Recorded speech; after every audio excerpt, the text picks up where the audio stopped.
So let's get started with these use cases. And the first one, actually, I think this is one of the top use cases, even when it comes to popularity. So this is about accessing machine data or data from the factory floor, streaming data that sits on the factory floor, and you want to make that data available outside the OT environment, typically store it somewhere in a database or other type of storage system so that you can start to analyze the data that you have on the factory floor, derive insights and value out of this data.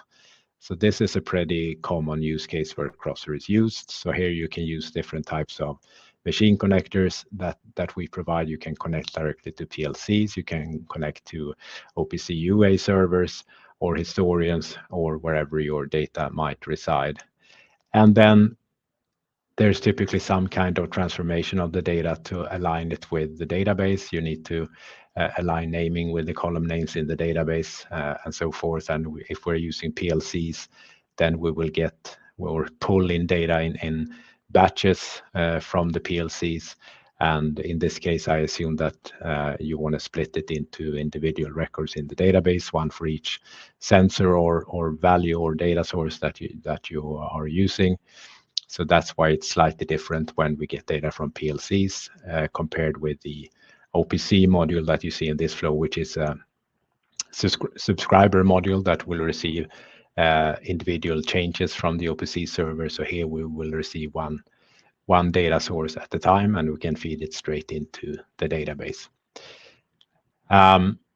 So with these use cases that I will show today, I mean, they are not exact copies of customer use cases. We have tried to sort of combine whatever we see out there and extract the sort of main purpose or concept behind each use case. So of course there are variations of this that you will see out there. And here we just show one example of different types of data sources.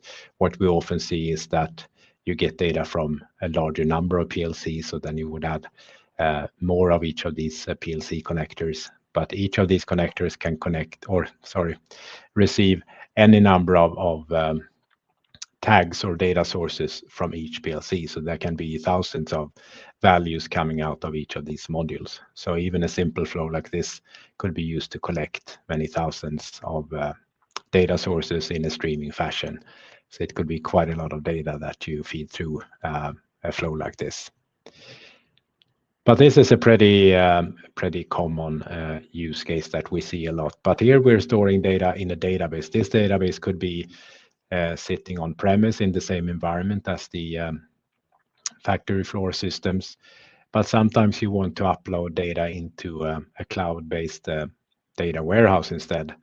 And then we can just replace the last part, which in this case is the database module, the SQL Server module that we used as an example here.